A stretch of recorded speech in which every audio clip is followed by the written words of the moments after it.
तो फर्स्ट प्रश्न आपके सामने ये रहा, जीवों में जनन का मुख्य उद्देश्य क्या है। पूछा गया है जीवों में जनन का मुख्य उद्देश्य क्या है। तो जीवों में जनन का जो मुख्य उद्देश्य है प्रजाति को नियंत्रणता, यानी आपका ऑप्शन बी इसका राइट आंसर हो जाएगा। अगला प्रश्न आप यहाँ पे देख सकते हैं, जनन किस प्रकार की जैविक प्रक्रिया है। इसमें पूछा गया है जनन किस प्रकार की जैविक प्रक्रिया है। तो जनन का जो प्रक्रिया होगा वो जीवों में अस्तित्व एवं प्रजाति को नियंत्रणता से संबंधित है, यानी ऑप्शन ए इसका राइट आंसर हो जाएगा। अगला प्रश्न, जनन की मुख्य कितनी विधियाँ हैं। तो जनन की मुख्य कितनी विधि है। तो ये मुख्य दो विधि है, लैंगिक जनन और अलैंगिक जनन, यानी ऑप्शन बी इसका राइट आंसर हो जाएगा। अगला प्रश्न, जनन की दो मुख्य विधियाँ हैं, यानी पूछा गया कि जनन की मुख्य दो विधियाँ कौन कौन सा है। तो लैंगिक और अलैंगिक जनन हो जाएगा, यानी ऑप्शन बी इसका राइट आंसर हो जाएगा। अगला प्रश्न, अलैंगिक जनन में जनकों की संख्या होती है। अलैंगिक जनन में जनकों की संख्या पूछी गई है कितनी होती है। तो अलैंगिक जनन में जनकों की संख्या एक होता है, यानी ऑप्शन ए इसका राइट आंसर हो जाएगा। लैंगिक जनन में समानतः कितने जनक भाग लेते हैं। लैंगिक जनन में पूछा गया है कि कितने जनक भाग लेते हैं। तो लैंगिक जनन में आपको दो जनक भाग लेते हैं, इसमें मेल और फीमेल दोनों भाग लेते हैं, यानी ऑप्शन बी इसका राइट आंसर हो जाएगा। अगला प्रश्न, अलैंगिक जनन में युग्मकों का निर्माण होता है। अलैंगिक जनन में युग्मकों का निर्माण कहाँ होता है, ये पूछा गया है। तो अलैंगिक जनन में आपका हो जाएगा युग्मकों का निर्माण नहीं होता है अलैंगिक जनन में, यानी ऑप्शन बी इसका राइट आंसर होगा। अलैंगिक जनन में किसका निर्माण आवश्यक है। अलैंगिक जनन में पूछा गया है किसका निर्माण आवश्यक है। तो युग्मक का निर्माण आवश्यकता है, यानी ऑप्शन ए इसका राइट आंसर हो जाएगा। अगला प्रश्न, अलैंगिक जनन से उत्पन्न सतित समानता होता है, जनक के समान होता है, यानी ऑप्शन ए इसका राइट आंसर हो जाएगा। अगला प्रश्न, जनक के समान अनुवंशिक संरचना वाली सतित को कहा जाता है। तो आपको ये कोलोन कहा जाता है, यानी ऑप्शन ए इसका राइट आंसर हो जाएगा। अगला प्रश्न, अलैंगिक जनन का उद्देश्य क्या है। पूछा गया है अलैंगिक जनन का उद्देश्य क्या है। तो अलैंगिक जनन का जो उद्देश्य है वो द्विखंडन होता है, यानी आपका बी ए इसका राइट आंसर हो जाएगा। अगला प्रश्न, अमीबा में जनन होता है। अमीबा में पूछा गया है जनन होता है, अमीबा में जनन कैसे होता है। तो अमीबा में जनन आपको द्विखंडन विधि द्वारा होता है, यानी ऑप्शन बी इसका राइट आंसर हो जाएगा। अगला प्रश्न, द्विखंडन में एक जीव विभाजित होकर बनता है। जो द्विखंडन विधि में एक जीव विभाजित होकर कितने बनता है। तो आपका इसका राइट आंसर हो जाएगा ए, यानी कि दो सतित बनता है, यानी ऑप्शन ए इसका राइट आंसर हो जाएगा। अगला प्रश्न, अमीबा में सबसे पहले विभाजन होता है। अमीबा में सबसे पहले विभाजन कहाँ होता है। तो अमीबा में सबसे पहले विभाजन केंद्रक में होता है, यानी ऑप्शन ए इसका राइट आंसर हो जाएगा। अगला प्रश्न, द्विखंडन का उदाहरण है। द्विखंडन विधि का उदाहरण कौन है। ये आपका अमीबा द्विखंडन विधि का उदाहरण है, यानी ऑप्शन ए इसका राइट आंसर हो जाएगा। अगला प्रश्न, लिस्मेनिया में जनन किस विधि से होता है। लिस्मेनिया में पूछा गया जनन किस विधि से होता है। तो लिस्मेनिया में भी जनन द्विखंडन विधि द्वारा होता है, यानी ऑप्शन ए इसका राइट आंसर हो जाएगा। अगला प्रश्न, लिस्मेनिया में द्विखंडन समानता होता है। लिस्मेनिया में समानता कहाँ होता है। किसी भी दिशा में, निश्चित दिशा में, किसी भी दिशा में, केवल गोलाकार नहीं, इनमें निश्चित दिशा में होता है, यानी ऑप्शन ए इसका राइट आंसर हो जाएगा। अगला प्रश्न, ईस्ट में अलैंगिक जनन की विधि है। तो ईस्ट में जो अलैंगिक जनन होता है वो मुकुलन विधि द्वारा होता है, यानी ऑप्शन ए इसका राइट आंसर हो जाएगा।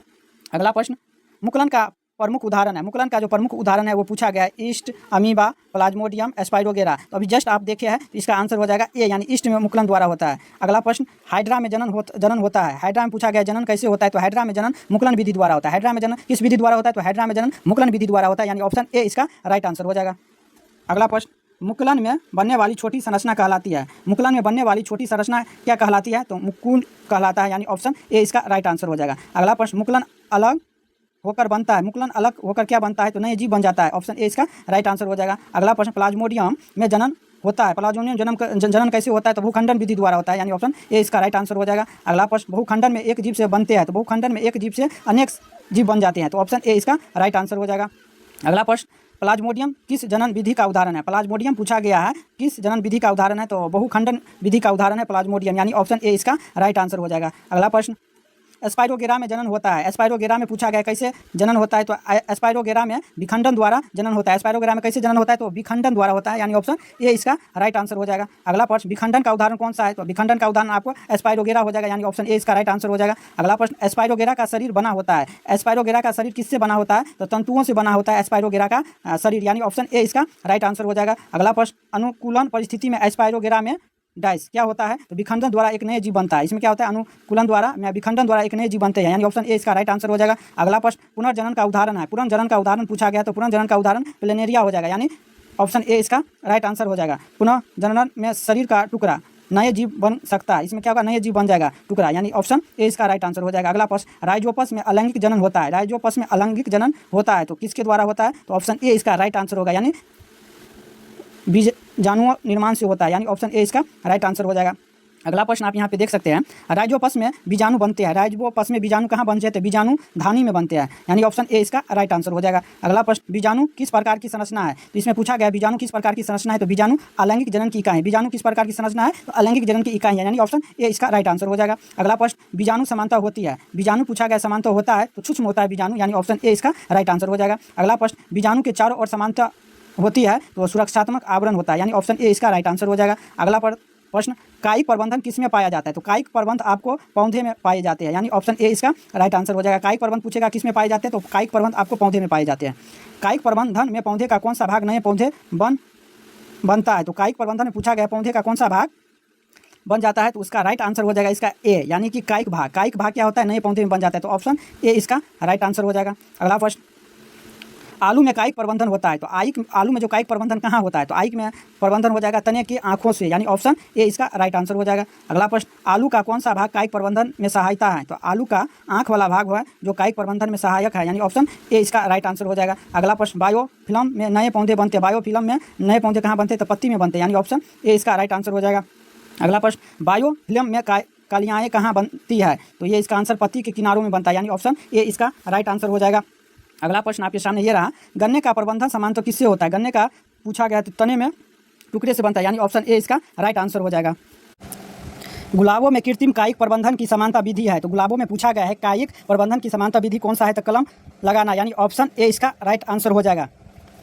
अगला प्रश्न, कायिक प्रबंधन का एक प्रमुख लाभ है। कायिक प्रबंधन का एक प्रमुख लाभ पूछा गया है जल्दी नए पौधे प्राप्त होना इससे होता है कायिक प्रबंधन से, तो ऑप्शन ए इसका राइट आंसर हो जाएगा। अगला प्रश्न, कायिक प्रबंधन से उत्पन्न पौधे समानता होती है। कायिक प्रबंधन से उत्पन्न पौधे समानता कैसी होती है? तो जनक के समान ही होता है, यानी ऑप्शन ए इसका राइट आंसर हो जाएगा। अगला प्रश्न, पौधों में कृत्रिम कायिक प्रबंधन की विधि है। पौधों में कृत्रिम कायिक प्रबंधन की विधि कौन सा है? तो कलम हो जाएगा, यानी ऑप्शन ए इसका राइट आंसर हो जाएगा। अगला प्रश्न, उत्तक संवर्धन का उपयोग किया जाता है तो अनेक पौधों तैयार करने के लिए किया जाता है, यानी ऑप्शन ए इसका राइट आंसर हो जाएगा। अगला प्रश्न, लैंगिक जनन में मुख्य भूमिका होती है। लैंगिक जनन में मुख्य भूमिका होती है तो आपको नर एवं मादा युग्मक की, यानी ऑप्शन ए इसका राइट आंसर हो जाएगा। अगला प्रश्न, नर युग्मक कहलाता है। नर युग्मक क्या कहलाता है? तो नर युग्मक आपका शुक्राणु कहलाता है, यानी ऑप्शन ए इसका राइट आंसर हो जाएगा। मादा युग्मक कहलाता है तो मादा युग्मक क्या कहलाता है? तो अंडाणु कहलाता है, यानी ऑप्शन ए इसका राइट आंसर हो जाएगा। अगला पर शुक्राणु का निर्माण होता है। शुक्राणु का निर्माण कहाँ होता है? तो शुक्राणु का निर्माण आपको वृषण में होता है, यानी ऑप्शन ए इसका राइट आंसर हो जाएगा। अंडाणु का निर्माण होता है, यानी पूछा गया अंडाणु का निर्माण कहाँ होता है? तो अंडाणु का निर्माण अंडाशय में होता है, यानी ऑप्शन ए इसका राइट आंसर हो जाएगा। अगला प्रश्न, मानव नर जनन तंत्र का मुख्य अंग है। मानव नर जनन तंत्र का मुख्य अंग कौन सा है? तो वृषण है, यानी ऑप्शन ए इसका राइट आंसर हो जाएगा। अगला प्रश्न, मादा जनन तंत्र का मुख्य अंग कौन सा है? तो मादा जनन तंत्र का मुख्य अंग अंडाशय हो जाएगा, यानी ऑप्शन ए इसका राइट आंसर हो जाएगा। अगला प्रश्न, वृषण का मुख्य कार्य क्या है? वृषण का मुख्य कार्य क्या है? तो शुक्राणु और टेस्टोस्टेरोन का निर्माण करना। वृषण का मुख्य कार्य पूछा जाएगा तो शुक्राणु और टेस्टोस्टेरोन का निर्माण करना हो जाता है, यानी ऑप्शन ए इसका राइट आंसर हो जाएगा। अगला प्रश्न, अंडाशय का मुख्य कार्य क्या होता है? तो इसमें पूछा गया अंडाशय का मुख्य कार्य क्या होता है? तो अंडाशय का मुख्य कार्य आपका हो जाएगा ए, यानी कि अंडाणु एवं महिला लैंगिक हार्मोन का निर्माण करना, यानी ऑप्शन ए इसका राइट आंसर हो जाएगा। अगला प्रश्न, पुरुष लैंगिक हार्मोन है। पुरुष लैंगिक हार्मोन है, इसमें पूछा गया है कौन सा हार्मोन पुरुष में पाया जाता है? तो टेस्टोस्टेरोन हार्मोन है जो कि पुरुष में पाया जाता है, यानी ऑप्शन ए इसका राइट आंसर हो जाएगा। अगला प्रश्न, प्रमुख महिला लैंगिक हार्मोन कौन सा है? तो इसमें पूछा गया महिला में कौन सा हार्मोन पाया जाता है? तो एस्ट्रोजन हार्मोन महिला में पाया जाता है, यानी ऑप्शन ए इसका राइट आंसर हो जाएगा। शुक्राणु किस प्रकार का युग्मक है? तो शुक्राणु आपको नर युग्मक है। शुक्राणु नर युग्मक है, यानी ऑप्शन ए इसका राइट आंसर हो जाएगा। अंडाणु किस प्रकार के युग्मक है? तो अंडाणु आपको मादा युग्मक है। अंडाणु कैसा है युग्मक है? तो अंडाणु मादा युग्मक है। अंडाणु समानता किससे छोटा होता है?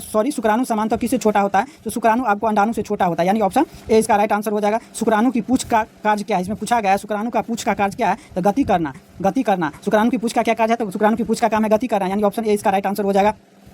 अगला पर शुक्राणु के सिर में मुक्त होता है। शुक्राणु के जो सिर है उसमें क्या होता है? तो आनुवंशिक पदार्थ होता है। शुक्राणु के जो मुख होता है उसमें आपको आनुवंशिक पदार्थ होता है, यानी ऑप्शन ए इसका राइट आंसर हो जाएगा। अगला पर शुक्राणु किस माध्यम में तैरते हुए आगे बढ़ते हैं? तो शुक्राणु वीर्य से आगे तैरते हुए जाता है, यानी ऑप्शन ए इसका राइट आंसर हो जाएगा।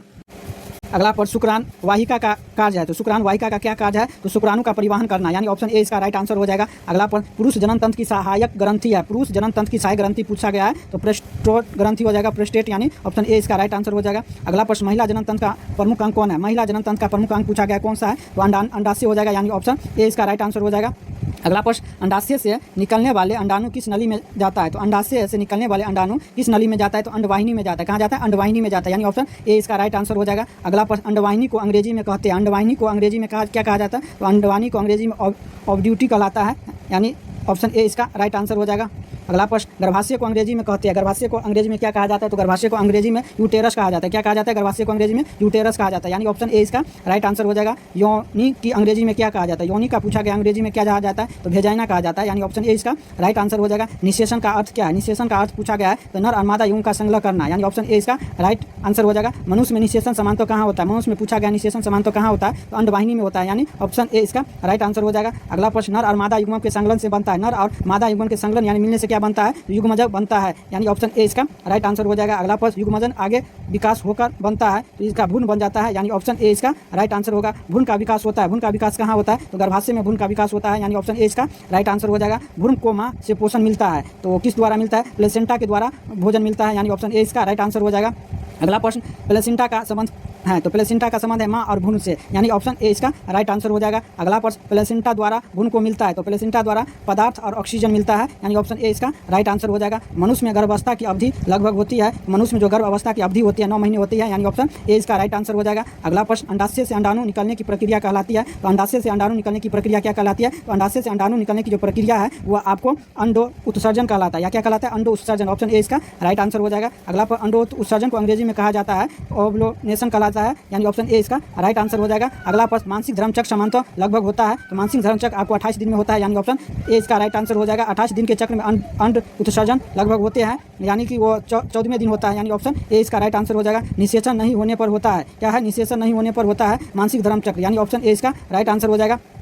मासिक धर्म के दौरान किसकी परत बाहर निकलती है? इसका हो जाएगा गर्भाशय की आंतरिक परत, यानी ऑप्शन ए इसका राइट आंसर हो जाएगा। अगला प्रश्न, यौवन प्रारंभ के समय शरीर में परिवर्तन मुख्य कितने कारण से होते हैं? तो आपको ये हो जाएगा लैंगिक हार्मोन के कारण होता है, यानी ऑप्शन ए इसका राइट आंसर हो जाएगा। अगला प्रश्न, किशोर अवस्था में पुरुषों में मुक्त हार्मोन है तो किशोर अवस्था में पुरुष में टेस्टेरोन हार्मोन हो जाता है, यानी ऑप्शन ए इसका राइट आंसर हो जाएगा। किशोर अवस्था में महिला में मुक्त लैंगिक हार्मोन है तो किशोर अवस्था में महिला में आपको एस्ट्रोजन हो जाता है, यानी ऑप्शन ए इसका राइट आंसर हो जाएगा। अगला प्रश्न, फूलों पौधे का कौन सा जनन अंग है? फूल पौधे का कौन सा जनन अंग है? तो लैंगिक जनन अंग है, यानी ऑप्शन ए इसका राइट आंसर हो जाएगा। अगला प्रश्न, फूल का नर जनन अंग है, फूल का नर जनन अंग कौन सा है? तो पुंकेसर हो जाएगा, यानी ऑप्शन ए इसका राइट आंसर हो जाएगा। फूल का मादा जनन अंग कौन सा है? फूल का मादा जनन अंग आपका स्त्री केसर हो जाएगा, यानी ऑप्शन ए इसका राइट आंसर हो जाएगा। अगला प्रश्न, पुंकेसर के मुख्य भाग है, पुंकेसर के मुख्य कौन कौन से भाग होता है? तो तंतु एवं परागकोश हो जाएगा, यानी ऑप्शन ए इसका राइट आंसर हो जाएगा। अगला प्रश्न आप यहाँ पे देख सकते हैं, परागकण बनते हैं तो परागकण कहाँ बनता है? तो परागकण आपको ऑप्शन ए हो जाएगा प्रकोष्ठ में बनता है। कहाँ बनता है? प्रकोष्ठ में बनता है, यानी ऑप्शन ए इसका राइट आंसर हो जाएगा। अगला प्रश्न, स्त्री केसर के मुख्य भाग कौन सा है? तो स्त्री केसर का मुख्य भाग वर्तिका और अंडाशय हो जाएगा, यानी ऑप्शन ए इसका राइट आंसर हो जाएगा। अगला प्रश्न आप यहाँ पे देख सकते हैं, बीजांड पाए जाते हैं तो बीजांड कहाँ पाए जाते हैं? अंडाशय में आपको बीजांड पाए जाते हैं, यानी ऑप्शन ए इसका राइट आंसर हो जाएगा। अगला प्रश्न आप यहाँ पे देख सकते हैं, परागकण का वर्तिका तक पहुंचने कहलाता है तो परागकण कहलाता है, यानी ऑप्शन ए इसका राइट आंसर हो जाएगा। परागकण कितने प्रमुख प्रकार के होते हैं? तो परागकण आपको कितने प्रकार के होते हैं? तो ये 2 प्रकार के होते हैं, यानी ऑप्शन ए इसका राइट आंसर हो जाएगा। अगला प्रश्न, परागकण के 2 प्रकार है, स्वपराग और परपराग, यानी ऑप्शन ए इसका राइट आंसर हो जाएगा। स्वपराग में परागकण पहुंचते हैं तो स्वपराग में परागकण कहाँ पहुंचते हैं? उसी फूल पौधे के वर्तिग्राह तक पहुंचते हैं, यानी ऑप्शन ए इसका राइट आंसर हो जाएगा। अगला प्रश्न, परम्परागण में परागकण पहुंचते हैं, ऑप्शन उस फूल के वर्तिग्राह तक पहुंचता है, उस दूसरे फूल के वर्तिग्राह तक पहुंचता है, यानी ऑप्शन बी इसका राइट आंसर हो जाएगा। अगला प्रश्न, परागकण के बाद परागकण अंकुरित होता है तो ये आपको परागनली में होता है, यानी ऑप्शन ए इसका राइट आंसर हो जाएगा। अगला प्रश्न, परागनली किस दिशा में बढ़ती है? तो परागनली किस दिशा में बढ़ती है? बीजांड की ओर बढ़ती है, यानी ऑप्शन ए इसका राइट आंसर हो जाएगा। अगला प्रश्न, परागनली के मध्य से पहुंचता है नर युग्मक पहुंचता है, यानी ऑप्शन ए इसका राइट आंसर हो जाएगा। अगला प्रश्न, पौधों में नर युग्मक पाए जाते हैं तो पौधे में नर युग्मक है वो कहाँ पाए जाते हैं? तो पौधे में नर युग्मक आपको परागकण में पाए जाते हैं, यानी ऑप्शन ए इसका राइट आंसर हो जाएगा। पौधों में मादा युग्मक कहलाता है तो पौधे में जो मादा युग्मक है वो क्या कहलाता है? तो पौधे में मादा युग्मक अंड कोशिकाएं कहलाता है, यानी ऑप्शन ए इसका राइट आंसर हो जाएगा। अगला प्रश्न, पौधे में निषेचन होता है तो पौधे में निषेचन कहाँ होता है? तो पौधे में निषेचन आपको बीजांड में होता है। कहाँ होता है? बीजांड में होता है, ऑप्शन ए इसका राइट आंसर हो जाएगा। अगला प्रश्न, नर और मादा युग्मक के संलयन से बनता है, नर और मादा युग्मक के संलयन से क्या बनता है? आपको युग्मनज बनता है, यानी ऑप्शन ए इसका राइट आंसर हो जाएगा। अगला प्रश्न, निषेचन के बाद युग्मनज के विकसित होता है, कहाँ होता है? तो भ्रूण में होता है, यानी ऑप्शन ए इसका राइट आंसर हो जाएगा। अगला प्रश्न, निषेचन के बाद बीजांड विकसित होता है, निषेचन के बाद बीजांड कहाँ विकसित होता है? बीज में होता है, यानी ऑप्शन ए इसका राइट आंसर हो जाएगा। अगला प्रश्न, निषेचन के बाद अंडाशय विकसित होता है तो निषेचन के बाद जो अंडाशय कहाँ विकसित होता है? तो ये भी फल में होता है, यानी ऑप्शन ए इसका राइट आंसर हो जाएगा। अगला प्रश्न, परागनली सामान्यतः किस संरचना के अंदर पहुंचती है? तो बीजांड के अंदर पहुंचती है। कहाँ पहुंचती है? बीजांड के अंदर पहुंचती है, यानी ऑप्शन ए इसका राइट आंसर हो जाएगा। अगला प्रश्न, फूल में अंडाशय का कार्य है, फूल में अंडाशय का क्या कार्य है? फूल में अंडाशय का कार्य हो जाएगा बीजांड को धारण करना, क्या कहलाता है? बीजांड को धारण करना हो जाएगा, यानी ऑप्शन ए इसका राइट आंसर हो जाएगा। अगला प्रश्न, परागकोश किसका भाग है? परागकोश पुंकेसर का भाग है। परागकोश पूछेगा किसका भाग है, तो परागकोश आपको पुंकेसर का भाग है, यानी ऑप्शन ए इसका राइट आंसर हो जाएगा। अगला प्रश्न, वर्तिग्राह किसका भाग है? वर्तिग्राह किसका भाग है? तो यह स्त्रीकेसर का भाग हो जाएगा, यानी ऑप्शन ए इसका राइट आंसर हो जाएगा। परागकण की संरचना पर चिपकती है, तो परागकण आपको वर्तिग्राह पर चिपकती है, यानी ऑप्शन ए इसका राइट आंसर हो जाएगा। पराग नली किससे होकर गुजरती है? तो वर्तिग्राह से होकर गुजरती है, यानी ऑप्शन ए इसका राइट आंसर हो जाएगा। अगला प्रश्न, परागण के लिए सहायक कारक है, तो परागण के लिए सहायक कारक कौन हो जाएगा? वायु, जल, कीट, उपयुक्त में से सभी इसका आंसर हो जाएगा, यानी ऑप्शन डी इसका राइट आंसर हो जाएगा। अगला प्रश्न, कीटों द्वारा परागण को कहते हैं कीट परागण, यानी ऑप्शन ए इसका राइट आंसर हो जाएगा। अगला प्रश्न, वायु द्वारा होने वाले परागण कहलाते हैं, वायु परागण कहलाते हैं, यानी ऑप्शन ए इसका राइट आंसर हो जाएगा। परागण और निषेचन में क्या होता है? तो परागण और निषेचन में आपको परागण और परागण हस्ताक्षर निषेचन के युग्मजों क्या होता है, यानी ऑप्शन ए इसका राइट आंसर हो जाएगा। अगला प्रश्न, पौधे में लैंगिक जनन का परिमाण है, तो पौधे में लैंगिक जनन का परिमाण बीज निर्माण में होता है, यानी आप ऑप्शन ए इसका राइट आंसर हो जाएगा। अगला प्रश्न, बीज से समानत्व बनता है, तो बीज से क्या बनता है? तो बीज से नए पौधे बनता है, बीज से नए पौधे बनता है, यानी ऑप्शन ए इसका राइट आंसर हो जाएगा। पौधे के बीज का अनुकरण कहलाता है, अनुकरण कहलाता है, आपको अनुकरण ही कहलाता है, यानी ऑप्शन ए इसका राइट आंसर हो जाएगा। अगला प्रश्न, निषेचन के बाद बीजांड में भ्रूण के साथ बनते हैं बीज की संरचनाएं, यानी ऑप्शन ए इसका राइट आंसर हो जाएगा। अगला प्रश्न, मनुष्य नर जनन तंत्र में वृषण स्थिति होता है, कहाँ स्थित होता है? तो अंडकोश में स्थित होता है, यानी ऑप्शन ए इसका राइट आंसर हो जाएगा। अगला प्रश्न, वृषण को शरीर से के बाहर रखने पर प्रमुख कारण है शुक्राणु निर्माण के लिए कम तापमान आवश्यक होता है, शुक्राणु निर्माण के लिए बहुत कम तापमान होता है, इसलिए इसका ऑप्शन ए राइट हो जाएगा। अगला प्रश्न, शुक्राणु निर्माण के लिए उचित तापमान लगभग शरीर के तापमान से कितनी होनी चाहिए? तो शरीर के तापमान से थोड़ा कम होनी चाहिए, यानी ऑप्शन ए इसका राइट आंसर हो जाएगा। अगला प्रश्न, वृषण का दूसरा प्रमुख कार्य क्या है? तो वृषण का जो दूसरा प्रमुख कार्य है एस्ट्रोजन बनाना और टेस्टोस्टेरोन बनाना। तो वृषण में पुरुष में पाया जाता है, तो इसका राइट आंसर हो जाएगा एस्टेरोन बनाना, और वही फीमेल पूछता महिला पूछता तो इसका एस्टेरोजन बनाना। तो यहाँ वृषण पूछा गया, तो वृषण एस्टेरोज बनाना, यानी ऑप्शन ए इसका राइट आंसर हो जाएगा। अगला प्रश्न, पुरुष में द्वितीयक लैंगिक लक्षणों के विकास में सहायक है टेस्टोस्टेरोन हार्मोन, कौन सा हार्मोन है? टेस्टोस्टेरोन हार्मोन, यानी ऑप्शन ए इसका राइट आंसर हो जाएगा। पुरुषों में किशोर अवस्था के दौरान आवाज़ में परिवर्तन किस संबंधित होता है? तो इसका आंसर लैंगिक हार्मोन के द्वारा होता है, यानी ऑप्शन ए इसका राइट आंसर हो जाएगा। अगला प्रश्न,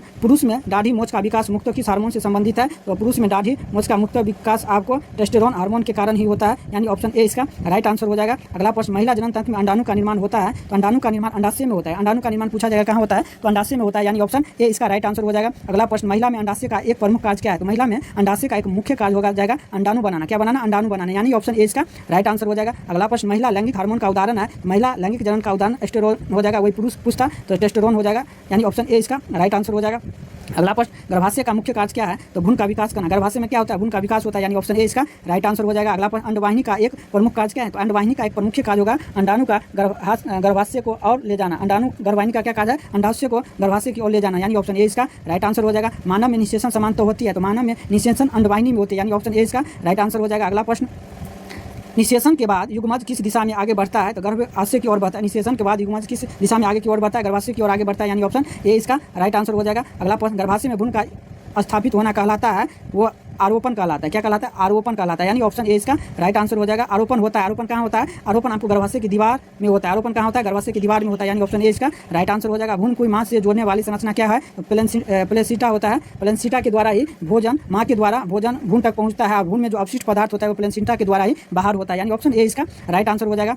अगला प्रश्न, प्लेसेंटा के माध्यम से भ्रूण को मिलता है तो ऑक्सीजन और पोषक पदार्थ मिलता है, यानी ऑप्शन ए इसका राइट आंसर हो जाएगा। अगला प्रश्न, भ्रूण के अपशिष्ट पदार्थ किसके माध्यम से माँ के रक्त में जाता है? तो प्लेसेंटा के द्वारा ही बाहर जाता है, यानी ऑप्शन ए इसका राइट आंसर हो जाएगा। गर्भावस्था में मानसिक धर्म होता है, सामान्य से रुक जाता है, यानी ऑप्शन ए इसका राइट आंसर हो जाएगा। अगला प्रश्न, निषेचन के बाद भ्रूण का विकास किस अंग में होता है? तो निषेचन के बाद भ्रूण का विकास आपको गर्भाशय में होता है, यानी ऑप्शन ए इसका राइट आंसर हो जाएगा। मनुष्य में भ्रूण के विकास के लिए आवश्यक है, मनुष्य में भ्रूण के विकास के लिए क्या आवश्यक है? तो पोषक और ऑक्सीजन, यानी ऑप्शन ए इसका राइट आंसर हो जाएगा। भ्रूण और माँ के बीच पदार्थों का आदान प्रदान किससे होता है? तो प्लेसेंटा के द्वारा ही होता है, यानी ऑप्शन ए इसका राइट आंसर हो जाएगा। गर्भावस्था के दौरान प्लेसेंटा किसका कार्य करता है? तो गर्भावस्था के दौरान पोषक एवं गैस के आदान प्रदान का करता है, यानी ऑप्शन ए इसका राइट आंसर हो जाएगा। अगला प्रश्न, मानव जनन की शुरुआत किस अवस्था से संबंधित है? इसका राइट आंसर हो जाएगा किशोर अवस्था और यौवन अवस्था से हो जाता है, यानी ऑप्शन ए इसका राइट आंसर हो जाएगा। अगला प्रश्न, यौवन अवस्था के समय जनन अंग, यौवन अवस्था के समय जनन अंग परिपक्व होते हैं, यानी ऑप्शन ए इसका राइट आंसर हो जाएगा।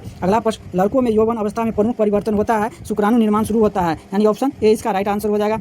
अगला प्रश्न, लड़कियों में यौवन अवस्था में मुख्य परिवर्तन होता है, मानसिक धर्म का प्रारंभ हो जाता है, यानी ऑप्शन ए इसका राइट आंसर हो जाएगा।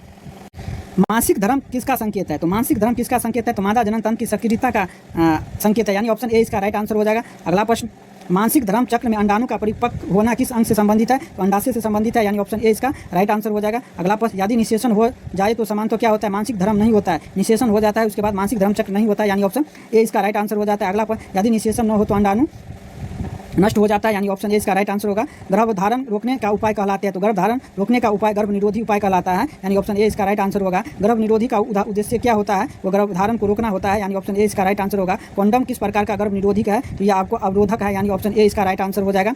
कॉन्डम का एक अतिरिक्त भाग है, वो है कुछ यौन संरक्षण संक्रमण से बचाना, यानी ऑप्शन ए इसका राइट आंसर हो जाएगा। आईयूडी का पूरा नाम क्या है? इंट्रा अल्ट्रेन डिवाइस, यानी ऑप्शन ए इसका राइट आंसर हो जाएगा। अगला प्रश्न, कॉपर टी किसका उदाहरण है? तो कॉपर टी आपको आईयूडी का उदाहरण है। कॉपर टी उदाहरण पूछेगा तो आईयूडी का उदाहरण है, यानी ऑप्शन ए इसका राइट आंसर हो जाएगा। कॉपर टी स्थापित की जाती है, तो कॉपर टी आपको गर्भाशय में स्थापित की जाती है, यानी ऑप्शन ए इसका राइट आंसर हो जाएगा। पुरुष नसबंदी को कहते हैं, तो पुरुष नसबंदी को वेस्टोमी कहलाता है, यानी ऑप्शन ए इसका राइट आंसर होगा। महिला नसबंदी को क्या कहा जाता है? तो ट्यूबेक्टोमी कहलाता है, यानी ऑप्शन ए इसका राइट आंसर होगा। वेस्टोमी में किस से संबंधित नलियाँ काटी या बांधी जा सकती है? तो शुक्रवाहिका की, यानी ऑप्शन ए इसका राइट आंसर हो जाएगा। अगला प्रश्न, ट्यूबेक्टोमी में किससे संबंधित नलियाँ काटी जाती है? तो अंडवाहिनी का, यानी ऑप्शन ए इसका राइट आंसर हो जाएगा। गर्भ निरोधी गोलियां मुक्त किससे संबंधित है? तो गर्भ निरोधी गोलियां मुक्त तो आपको पूछा गया है, तो हार्मोन से संबंधित है, यानी ऑप्शन ए इसका राइट आंसर हो जाएगा। अगला प्रश्न, निम्न में से कौन सा यौन संरचनित रोग है? तो ये आपका गोनेरिया हो जाएगा, जो यौन संबंधित रोग है। अगला प्रश्न, सिफिलिस किस प्रकार का रोग है? तो सिफिलिस भी आपको यौन संरक्षित रोग है। अगला प्रश्न, एड्स का कारण क्या है? तो एड्स आपको HIV वायरस के कारण होता है, यानी ऑप्शन ए इसका राइट आंसर होगा। HIV का पूरा नाम क्या है? तो HIV का पूरा नाम ह्यूमन इन्फेक्शन वायरस हो जाएगा, यानी ऑप्शन ए इसका राइट आंसर हो जाएगा। अगला प्रश्न, एड्स मुक्त किस तंत्र की प्रभावित करता है? तो एड्स आपको प्रतिरक्षक तंत्र को प्रभावित करता है, यानी ऑप्शन ए इसका राइट आंसर हो जाएगा। अगला प्रश्न, HIV संक्रमण से बचने का उपाय क्या है? तो HIV संक्रमण से बचने का उपाय है सुरक्षित यौन व्यवहार, यानी ऑप्शन ए इसका राइट आंसर हो जाएगा। अगला प्रश्न, HIV संक्रमण हो सकता है, तो ये आपको संक्रमित रक्त से भी हो सकता है HIV, ऑप्शन ए इसका राइट आंसर। HIV संक्रमण का एक प्रमुख कारण है संक्रमित सुई का साझा न करे, ये भी इसका कारण हो जाता है, यानी ऑप्शन ए इसका राइट आंसर हो जाएगा। अगला प्रश्न, निम्न में से कौन HIV का संक्रमण सामान्य संक्रमण मार्ग नहीं है? तो हाथ मिलाना, इससे हाथ मिलाने से HIV रोग नहीं होता है, यानी ऑप्शन ए इसका राइट आंसर हो जाएगा। अगला प्रश्न, यौन संरक्षित रोग से बचाव जो उपयुक्त होता है वो होता है कॉन्डम हो जाता है, ऑप्शन ए इसका राइट आंसर हो जाएगा। अगला प्रश्न, जनन में DNA की प्रतिलिपि बनाया आवश्यक है क्यों? आनुवंशिक सूचना आगे पहुंचाती है, यानी ऑप्शन ए इसका राइट आंसर हो जाएगा। अगला प्रश्न, DNA की प्रतिकृति में छोटी कीर्तियाँ उत्पन्न कर सकती है, तो वो विविधता उत्पन्न की जाती है, यानी ऑप्शन ए इसका राइट आंसर होगा। विविधता का अंग्रेजी में क्या नाम है? तो विविधता का अंग्रेजी में जो नाम है वो आपका हो जाएगा वर्टिनेशन हो जाएगा, यानी ऑप्शन ए इसका राइट आंसर हो जाएगा। अगला प्रश्न, विविधता का महत्व क्या है? तो विविधता का जो महत्व होता है बदलते वातावरण में जीवों के अस्तित्व में सहायता, यानी ऑप्शन ए इसका राइट आंसर हो जाएगा। अलैंगिक जनन से समांतर विविधता है, तो अलैंगिक जनन से आपको अत्यधिक उत्पादन होता है, यानी ऑप्शन ए इसका राइट आंसर हो जाएगा। अलैंगिक जनन में विविधता समानता है कम होती है, यानी ऑप्शन ए इसका राइट आंसर हो जाएगा। अगला प्रश्न, लैंगिक जनन का प्रमुख लाभ क्या है? तो लैंगिक जनन का प्रमुख लाभ है आनुवंशिक विविधता, यानी ऑप्शन ए इसका राइट आंसर हो जाएगा। DNA की प्रतिकृति किससे संबंधित है? तो आनुवंशिक सूचना से पढ़ सकती है DNA की, यानी ऑप्शन ए इसका राइट आंसर हो जाएगा। जीवों में आनुवंशिक सूचना मुक्त किस में होती है? DNA में होता है, यानी ऑप्शन ए इसका राइट आंसर हो जाएगा। अगला प्रश्न, DNA का पूरा नाम क्या है? डीऑक्सकार्बोनिलिक अम्ल, यानी ऑप्शन ए इसका राइट आंसर हो जाएगा। अगला प्रश्न, मानव में लिंग गुणसूत्र का एक युग्म होता है, तो मानव में पूछा गया है तो होगा XY, जो कि महिला में होता है, XY पुरुष में होता है, यानी ऑप्शन ए इसका राइट आंसर होगा। मानव महिला में लैंगिक गुणसूत्र कौन होता है? तो महिला में XX होता है और पुरुष में XY होता है। यही मानव पुरुष में लैंगिक गुणसूत्र क्या होता है? तो XY होता है, यानी ऑप्शन ए इसका राइट आंसर हो जाएगा। अगला प्रश्न, महिला के अंडाणु में लैंगिक गुणसूत्र होते हैं तो X होता है, यानी ऑप्शन ए इसका राइट आंसर हो जाएगा। पुरुष के शुक्राणु में होता है तो पुरुष में आपको Y होता है, XY दोनों होता है, यानी ऑप्शन ए इसका राइट आंसर हो जाएगा।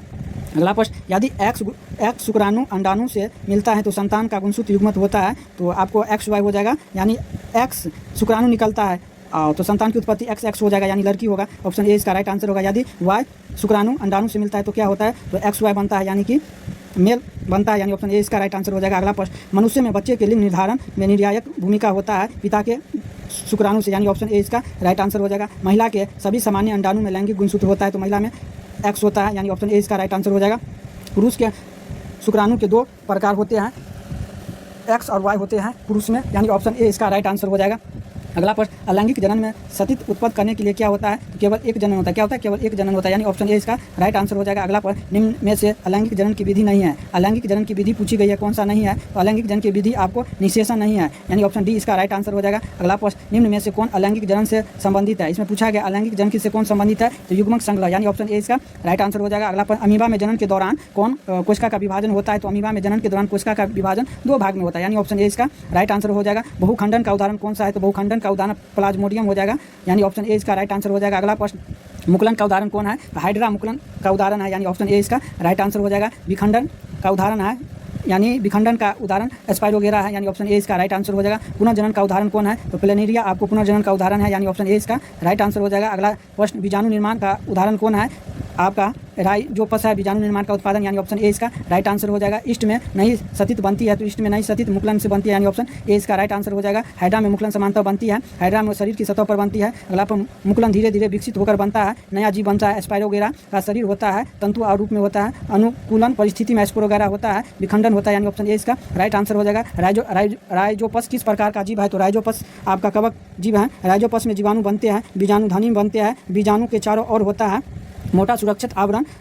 बीजाणु अनुकूलन परिस्थिति में होता है, नए जीव बनता है। कायिक प्रबंधन में नए पौधे बन सकते हैं। जड़ तथा पत्ती से आलू में कायिक प्रबंधन का अंग कौन सा है? ये हो जाएगा तना। अगला प्रश्न, आलू की आंख वास्तव में है कालियाँ है, यानी ऑप्शन ए इसका राइट आंसर होगा। बायोफाइलम में नए पौधे बनते हैं, ये पत्ती के किनारे बनते हैं। गन्ने में कायिक प्रबंधन किससे होता है? इसका राइट आंसर ये होगा, तने के टूटने से बनता है। कायिक प्रबंधन की विशेषता है, जनन के सामान्य पौधे में बनता है। कायिक प्रबंधन का उपयोग किया जाता है इच्छित वस्तु वाले पौधे की संख्या बढ़ाने के लिए, यानी ऑप्शन ए इसका राइट आंसर हो जाएगा। उत्तक संबंधित द्वारा पौधे तैयार किए जाते हैं प्रयोगशाला में, ऑप्शन ए इसका राइट आंसर होगा। उत्तक संबंधित का एक लाभ होगा कम समय से अधिक पौधा।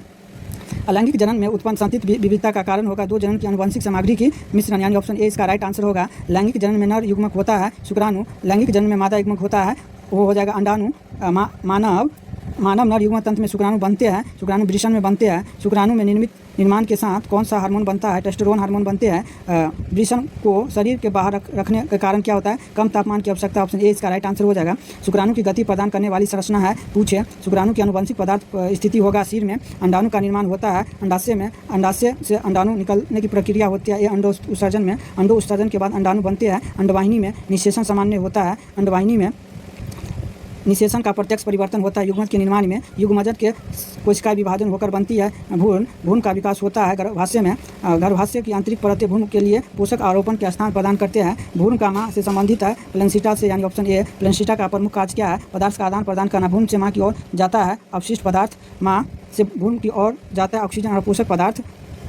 गर्भावस्था में भ्रूण का विकास लगभग कितने समय पूरा होता है? 9 महीने तक होता है। मानव मादा में मासिक धर्म चक्र लगभग होते हैं 28 दिन। मासिक धर्म का मुख्य कार्य होगा निषेचन न होना। मानसिक धर्म में निकलता है गर्भाशय और आंतरिक दीवार की रक्त। अंडा उत्सर्जन सामान्यतः कितने दिन के पास होता है? यानी 14 दिन, ऑप्शन ए होगा। यदि अंडाणु निषेचन हो जाता है तो युग्मज बढ़ जाता है। यदि अंडाणु निषेचन नहीं होता है तो मानसिक धर्म होता है। गर्भाशय में भ्रूण का चिपकना कहलाता है आरोपण। मानव में लैंगिक जनन के लिए आवश्यक है नर एवं मादा युग्मज। मादा में नर युग्मज की गुणसूत्र की संख्या होती है 23। मानव में मादा युग्मन की गुणसूत्र की संख्या होती है। मादा में पूछा गया है, इसमें भी आपका आंसर हो जाएगा ए, यानी 23 जोड़ा में हो जाता है। मानव युग्मक में गुणसूत्र की संख्या होती है 46। मानव शरीर में सामान्य कोशिका में गुणसूत्र होती है 46। मानव युग्मक में गुणसूत्रों की संख्या की सामान्य कोशिका की तुलना होती है आधी हो जाती है। युग्मक कहलाती है अनुगुणत कोशिकाएं कहलाती है। युग्मक होता है द्विगुणक होता है। निषेचन से गुणसूत्र संख्या एक पुनः द्विखंडन हो जाता है। अगला पर मानव महिला के युग्मक में लैंगिक गुणसूत्र होते हैं एक्स। पुरुष में युग्मक 2 प्रकार के होते हैं एक्स और वाई। संतान का लिंग निर्धारण किससे होता है? पिता के शुक्राणु से। XX गुणसूत्र संयोजन होता है। स्त्री में XY गुणसूत्र संयोजन होता है। पुरुष में यदि X शुक्राणु अंडाणु से मिलता है तो संतान होगा, लड़की होगा, यानी ऑप्शन ए इसका राइट आंसर होगा। यदि Y शुक्राणु अंडाणु से मिलता है तो लड़का होगा। संतान के लिंग के लिए माँ का जिम्मेदार ठहरना होता है, वैज्ञानिक रूप से गलत है ये। पौधे में नर जनन अंग कहलाता है पुंकेसर। पौधे में मादा जनन अंग कहलाता है स्त्रीकेसर। पुंकेसर में परागकण बनते हैं। परागकोश में स्त्रीकेसर में बीजाणु पाए जाते हैं। अंडकोश में प्रतिग्रह का कार्य क्या है? परागकण का ग्रहण करना। प्रतिग्रह का कार्य क्या है? परागनली के लिए मार्ग प्रदान करना। अंडाशय में स्थित होता है बीजांड। परागन के बाद होने वाले मुख्य प्रतिक्रिया कौन सी है? तो निषेचन। परागन वर्तिकाग्र पर पहुंचने के बाद परागनली बनता है। परागनली पहुंचते हैं नर युग्मक से। पौधे में निषेचन के बाद होता है युग्मज के विकास से होता है भ्रूण। पौधे में भ्रूण अथवा पाए जाते हैं। बीज में निषेचन के बाद अंडाशय बनता है। फल में निषेचन के बाद बीजाणु बनते हैं। बीज में स्वपरागन का अर्थ है उसी पौधे के फूल में परागन। पर परागन में परागन का होता है दूसरे पौधे में फूल पर परागन की समानता बढ़ती है। आनुवंशिक विविधता। परागन में सहायक जीव होता है मधुमक्खी। परागन में वायु की भूमिका होती है। परागकोश की हस्ताक्षर। पौधे में लैंगिक जनन का मुख्य लाभ होगा विविधता। जनन के दौरान डीएनए की प्रतिलिपि बढ़ता है। नई कोशिका में आनुवंशिक सूचना पहले से डीएनए परिवर्तन का परिणाम होता है। विविधता जीवों की सहायता करती है बदलने वातावरण में अनुकूलित अलैंगिक जनन में विविधता का कम होने का कारण होगा एक ही जनन के आनुवंशिक पदार्थ मिलना। लैंगिक जनन में विविधता अधिक होता है क्योंकि दो जनन की आनुवंशिक सामग्री मिलते हैं। बदलते वातावरण में अधिक उपयोग हो सकती है। आनुवंशिक विविधता। जनन का अंतिम जैविक महत्व क्या है? प्रजाति का नियंत्रण। जनन का मुख्य उद्देश्य क्या है? प्रजाति का नियंत्रण बनाए रखना। जनन किस प्रकार की जैविक प्रक्रिया है? तो जनन जीव की मूल प्रतिक्रियाओं में से एक है। अलैंगिक जनन में कितने जनन भाग होते हैं? तो अलैंगिक में एक भाग होते हैं। वही लैंगिक जनन में दो भाग होते हैं। अलैंगिक जनन में बनने वाली सतित समान होगा जनक के समान। जनन के समय आनुवंशिक संरचनाएं वाली सतित को कहा जाता है क्लोन। निम्न में से कौन अलैंगिक जनन है? द्विखंडन। अमीबा में जनन किस विधि से होता है? द्विखंडन विधि से होता है। द्विखंडन में एक जीव विभाजित हो जाता है दो जीव में। अमीबा में विभाजन से पहले समांतर विभाजित होता है। केंद्रक में द्विखंडन के बाद कोशिका द्रव का विभाजन होता है। कोशिका विभाजन में प्लाज्मोडियम में जनन होता है। बहुखंडन में एक कोशिकाएं से बनती है अनेक सतित कोशिकाएं। हाइड्रा में अलैंगिक जनन होता है। तो हाइड्रिक में अलैंगिक मुकुलन होता है, यानी ऑप्शन ए इसका राइट आंसर हो जाएगा। मुकुलन में नए जीव बनता है। तो मुकुलन में नए जीव क्या बनता है? शरीर पर बनने वाले भार बनता है, यानी ऑप्शन ए इसका राइट आंसर हो जाएगा।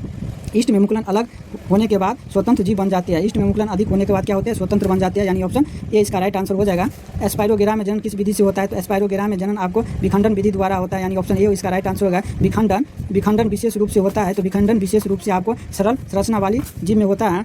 प्लेनेरिया में पुनर्जनन की क्षमता होती है अधिक। पुनर्जनन में जीव का कटा हुआ भाग नए जीव बन सकता है। पुनर्जनन किस प्रकार के जनन है? पुनर्जनन आपको अलैंगिक जनन है। बीजाणु निर्माण किस जीव में सामान्य है? तो बीजाणु निर्माण राइबोजियम में होता है। इसका भी आंसर ये होगा, बीजाणु निर्माण में होता है, बीजाणु होता है। अगला प्रश्न, बीजाणु में फैल मुख्य हो सकता है वायु द्वारा। Option A. बीजाणु के बाहरी संरचना का कार्य होता है सुरक्षा प्रदान करना। कायिक प्रबंधन संबंध है पौधे से। निम्न में से कौन कायिक प्रबंधन का उदाहरण है? आलू। शकरकंद में कायिक प्रबंधन होते हैं जड़ द्वारा। बायोफाइलम में नए पौधे बनते हैं पत्तियों में। गन्ने में कायिक प्रबंधन होते हैं तने द्वारा। कायिक प्रबंधन का एक लाभ है जल्दी पौधे प्राप्त होता है। कृत्रिम कायिक प्रबंधन होते हैं कलम लगाने से। कलम द्वारा पौधे तैयार करने पर उपयोग होता है। तने के टूटने से कृत्रिम कायिक प्रबंधन की दूसरी विधि होगा ग्रिफ्टिंग होगा। लैंगिक जनन में बनने वाले विशेष कोशिका कहलाती है। तो लैंगिक जनन में विशेष युग्मज कहलाती है। नर युग्मक और मादा युग्मक के संलयन को कहा जाता है निषेचन। निषेचन में बनने वाली पहली कोशिका युग्मज आगे विकसित होता है वो भ्रूण में। लैंगिक जनन में विविधता का मुख्य स्रोत होगा आनुवंशिक पदार्थ का पुनर्संयोजन। डीएनए की प्रतिक्रिया में होने वाली छोटी त्रुटियां कहलाती है उत्परिवर्तन या परिवर्तन। लैंगिक जनन में विविधता का महत्व होता है बदलने वातावरण अनुकूलित। पौधे में नर युग्मक कहाँ पाए जाते हैं? तो पौधे में नर युग्मक आपको पाए जाते हैं प्राकन में। पौधे में मादा युग्मक कहाँ पाया जाता है? बीजांड में। प्राकन बनते हैं प्राकोष में। पुंकेसर के दो भाग कौन सा होगा? प्राकोष और तंतु होगा इसका प्रमुख भाग। अगला स्त्री केसर के मुख्य भाग होगा वर्तिका और अंडाशय। वर्तिका का ऊपरी भाग समांतर होती है। चिपचिपा वर्तिका किसमें सहायता करता है? प्राकोष को पकड़ने में। परागन के बाद परागन बनते हैं परागनली में। परागनली पहुंच जाती है बीजांड में। परागनली में कौन से युग्म जाते हैं? नर युग्मक। फूल में निषेचन के बाद बीजांड बदलता है बीज में। फूल में निषेचन के बाद अंडाशय बदल जाता है फल में। मानव में पुरुष जनन अंग का मुख्य भाग होगा वृषण का मुख्य कार्य होगा शुक्राणु और टेस्टोस्टेरोन बनाना। शुक्राणु के मुख्य वृषण के आगे ले जाता है वो शुक्रवाहिका होगा। शुक्रवाहिका किससे संबंधित है? पुरुष जनन तंत्र से। वृषण में मुक्त होते हैं शुक्राणु एवं ग्रंथियों का स्राव। पुरुष जनन तंत्र में सहायक ग्रंथिया का श्रवण मदद करता है। शुक्राणु की गति में पोषण। महिला जनन तंत्र का मुख्य अंग होगा अंडाशय से स्रावित प्रमुख हार्मोन एस्ट्रोजन। महिला में द्विविधि लैंगिक क्षणन की विशेषता होती है वो आपको एस्टेरोन होगा। गर्भाशय किसका स्थल है? तो गर्भाशय में आपको भ्रूण का विकास होता है। अंडवाहिनी को अन्य नाम से जाना जाता है फिलिपियन ट्यूब के नाम से जाना जाता है। मानव में निषेचन किस स्थान पर होता है? तो मानव में निषेचन आपको फिलिपियन ट्यूब द्वारा होता है। भ्रूण के चारों ओर सुरक्षा देने वाली संरचनाएं प्रमुख होती हैं गर्भाशय में। भ्रूण को पोषण प्रदान करने वाली संरचना होगा प्लेसेंटा में किस प्रकार के आदान प्रदान होता है? पोषक पदार्थ ऑक्सीजन अवशिष्ट का आदान प्रदान होता है। गर्भाशय में स्थिति में अंडाणु का निषेचन होने के बाद होता है युग्मजन के बाद विभाजन होता है भ्रूण विकसित। गर्भाशय को मोटी परत किसके लिए तैयार होता है? भ्रूण के आरोपण के लिए। निषेचन न होने पर गर्भाशय की मोटी परत टूट कर रक्त के बाहर बहकर निकल जाती है। इस प्रतिक्रिया को कहा जाता है मानसिक धर्म परिवर्तन। गर्भ निरोधी विधि का मुख्य उद्देश्य क्या है? अनुचाह्य गर्भ से प्रदान करना। जनन का मुख्य महत्व है प्रजाति का नियंत्रण। अलैंगिक जनन में युग्मक होते हैं निर्माण एवं संलयन आवश्यक नहीं होता है। निम्न में से कौन अलैंगिक जनन का उदाहरण है? हाइड्रा एवं मुकुलन। द्विखंडन में एक जीव बनता है द्विसतित अमीबा में द्विखंडन के समय सबसे पहले सामान्य विभाजित होता है केंद्रक। प्लाज्मोडियम में होता है बहुखंडन। हाइड्रा में होता है मुकुलन। एस्पायरोगेरा में होता है विखंडन। राइजोपस में जनन होता है, बीजाणु निर्माण से। प्लेनेरिया में जनन किस विशेष विधि से होता है, तो पुनर्जनन से होता है। पुनर्जनन में जीव का एक भाग होगा नए जीव बनाना। कायिक प्रबंधन में पौधे के किस भाग से नए पौधे बन सकता है, जड़, तना, पत्ती से। आलू में कायिक प्रबंधन होते हैं। तने की आँख में बायोफैलम में नए पौधे विकसित होता है। पत्ती के किनारों से। गन्ने में कायिक प्रबंधन होते हैं। तने से के टुकड़ों में से। कायिक प्रबंधन का प्रमुख लाभ होगा शीघ्र एक समान पौधे प्राप्त करना। लैंगिक जनन में सामान्य शामिल होते हैं नर एवं मादा युग्मक। नर और मादा युग्मक के संलयन को कहा जाता है निषेचन। निषेचन से बनने वाले कोश का युग्मज आगे विकसित होकर बनता है भ्रूण। लैंगिक जनन का प्रमुख अंग होगा आनुवंशिक विविधता। डीएनए की प्रतिक्रिया में परिवर्तन होगा। विविधता जीव के लिए उपयोग होता है। बदलते वातावरण में अनुकूलन के लिए पौधे में नर जनन अंग कहलाते हैं पुंकेसर। पौधों में मादा जनन अंग कहलाते हैं स्त्रीकेसर। पुंकेसर का वो भाग जहाँ परागकण बनते हैं प्राकोष में परागकण का स्थानांतरण कहलाता है। परागकण जिस भाग में पहुँच जाता है वह वर्तिग्रा होती है। पराग नली किसके होकर गुजरती है, वर्तिग्रा से। पराग नली अतीत पहुंच जाता है। बीजांड से पौधे में निषेचन होता है। बीजांड में पौधे में निषेचन के बाद बीजांड बन जाती है। बीज में पौधे में निषेचन के बाद अंडाशय बनता है। फल में परागकण में उपस्थित होने वाले नर युग्मक होगा। बीजांड में उपस्थित होता है मादा युग्मक। स्वपरागन में परागन पहुँचते हैं उसी फूल पौधे के वर्तिग्रा में परागन में रहे। भ्रूण और माँ के बीच पदार्थ का आदान प्रदान होता है प्लेसेंटा द्वारा। प्लेसेंटा से भ्रूण मिलता है ऑक्सीजन और पोषक द्वारा। भ्रूण के अवशिष्ट पदार्थ में माँ तक पहुँचता है प्लेसेंटा के माध्यम द्वारा। निषेचन न होने पर समानतः होते हैं मासिक धर्म चक्र की औसत अवधि होती है 28 दिन। अंडो उत्सर्जन सामान्य चक्र के माध्यम से आपस होता है 14 दिन। गर्भ निरोधी विधि का उदाहरण है अनचाहे गर्भ का रोधक। कॉन्डम किस प्रकार की विरोध होती है, अवरोहन। कॉपर्टी का उपयोग किया जाता है गर्भ निरोधी के लिए। कॉपर्टी कहाँ स्थापित किए जाते हैं, गर्भाशय में।